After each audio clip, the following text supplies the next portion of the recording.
to our UCSB Writers podcast. My name is Allie. And I'm Jess, and we are students from UCSB's writing program, and we also are writers at Santa Barbara Seasons magazine. We're here with our friend Sharon. She's an environmental science and French major. And we're just wondering, Sharon, how you feel about commas and when you think is the appropriate time to use them. Well, comma, no pun intended. I really just sometimes throw it in there and I have no intention of really using it in a direct manner, but I like to put it when I feel like there's a pause within my sentence that stands to make a point. But yeah, guys, help me. I really just don't know when to put my commas into my sentences. My essays have just gotten so many points dropped off for grammatical errors. Tell me what a comma splice is! Don't worry, Sharon. We'll get to comma splices real soon. But first, we went around asking our fellow UCSB Class of 2018 graduates about what they struggled the most with when writing essays during their time here at school, and it seems like the biggest problem that came up were all concerning commas. When to use commas, when not to use commas, and, of course, the notorious comma splice. I thought we'd start with a brief comma usage guide, but just a quick side note that there may be times when commas are appropriate outside of these rules, but these are just some broad guidelines. So to start off is when to use commas. So the first instance where you always want to use a comma is before a coordinating conjunction. An easy way to remember the coordinating conjunctions is through the acronym FANBOYS, which stands for and, nor, but, or, yet, and so. So an example of a sentence that has a comma and a coordinating conjunction would be, the boy went to class, but he was late. So you'd put the comma before but, before the coordinating conjunction. We'll be coming back to this later when we cover comma splices more in depth, for Sharon, of course. And the second situation that you use a comma is after a dependent or introductory clause consisting of 4 or more words. So, like in the sentence, when I went to the park, comma, I saw a dog. Or, before I turned 16, comma, I got my driver's permit. Another instance where you would use a comma is to offset non-restrictive clauses or appositives. Appositives are interrupters that can be used kind of as synonyms or definitions inserted into the middle of a sentence. So an example of that would be, Johnny, the star quarterback, did not win homecoming king. The appositive in that sentence is the star quarterback because it's used to define Johnny, so it would be offset with commas. The fourth situation that you would use a comma is between 2 adjectives that modify the same noun. These are called coordinate adjectives. You can tell if adjectives are coordinate when you can reverse the order of them, and you can also place an and between them. So for example, a cat can have soft gray hair, or it can have gray soft hair. The cat has soft and gray hair. So because we can do all these combinations, we need a comma between soft and gray when describing the cat.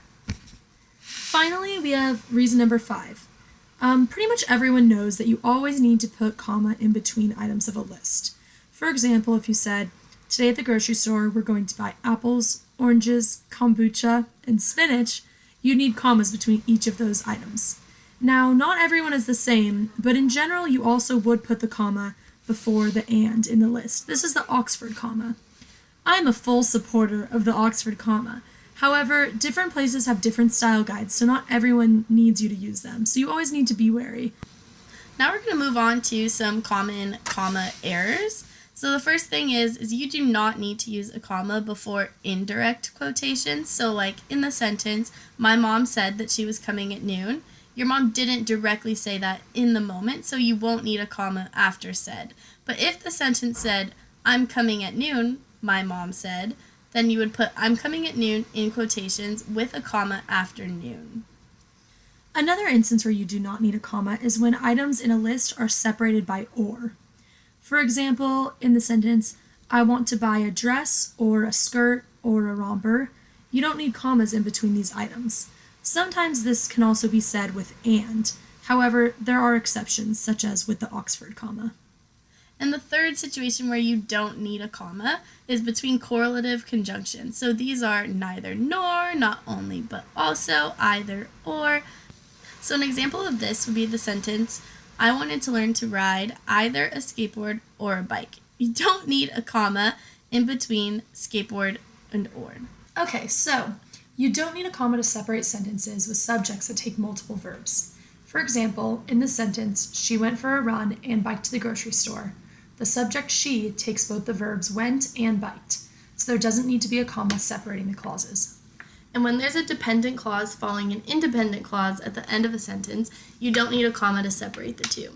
The sentence, she went out to eat because she was hungry, has an independent clause, she went out to eat, followed by a dependent clause, because she was hungry.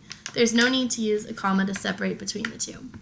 Finally, you do not need to use commas to offset relative clauses or essential restrictive clauses. An easy way to spot relative clauses is that they often begin with that. A few phrases that wouldn't need commas are the boy that cheated on the test, or the girl who was in the yellow jumpsuit, and so on and so forth. So these are just a few examples of times when you should or should not use commas. Sometimes a helpful trick to deciding whether or not you need a comma is to read the sentence out loud. Do you pause during certain parts of the sentence? Are there particular moments of emphasis? Chances are you probably need a comma. Now, it's time we move on to one of the most common errors in the book, the comma splice. So you're probably wondering, what is a comma splice? Well, a comma splice is when a comma is used to join two independent clauses. So for example, the sentence, I like pizza, comma, pepperoni is my favorite, is an example of a comma splice. Both the phrases, I like pizza and pepperoni is my favorite, can stand alone. Thus, they're independent clauses. Placing a comma between them is incorrect and results in a comma splice. So, how do you fix a comma splice? There are three main ways. The first way is simply to change the comma to a period, breaking up the sentence into two shorter sentences. So the sentence previously mentioned would become, I like pizza, period, pepperoni is my favorite, period. The second way to fix a comma splice is to insert a semicolon. So the sentence would then become, I like pizza, semicolon, pepperoni is my favorite. The third way to fix a comma splice is to insert a coordinating conjunction. Remember these from earlier? They're the fanboys we mentioned. For, and, nor, you know the drill. So the sentence would become, I like pizza, comma, and pepperoni is my favorite.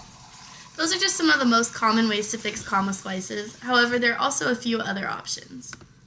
For example, you can use a colon to fix a comma splice when the second clause is used to emphasize or explain the first clause. Keeping with the theme of food, you could use a colon to separate the independent clauses in the sentence, I'm not hungry, colon, I'm starving. Furthermore, you can use em dashes to correct comma splices if you're signaling a change in the sentence.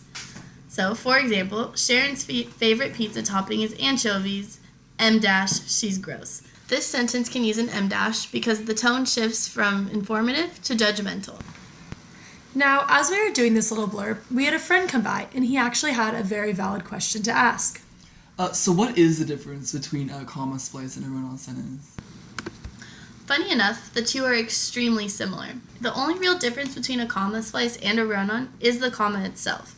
So an example of a run-on sentence would be, Logan likes cheese pizza, Sharon likes pepperoni pizza. Toss a comma in between these two clauses and it becomes a comma splice. I know we've talked a lot about commas. You've probably heard more than you ever cared to on this topic. However, the placement of commas can be instrumental to the meaning of your sentence. For example, let's listen to one sentence. Bob's sister, Margaret, has gained 50 pounds. Including commas around Margaret means that her name is non-restrictive. This is to say that Bob has only one sister, so you're naming her just for the sake of it. If you remove the commas and say, Bob's sister Margaret has gained 50 pounds, you're insinuating that Bob has multiple sisters, and it is essential that you name Margaret to provide clarity as to which sister has packed on the pounds. So as you can see, though they may seem small, commas are essential to not only sentence clarity, but also to sentence flow. And that's all we have for today. Special shout out to our guests Logan and Sharon. Thank you so much for teaching me about commas. You know, I would listen to this podcast thrice just to learn about a comma splice. Thanks! I'm Jess. And I'm Allie. Tune in next time. Thanks for listening.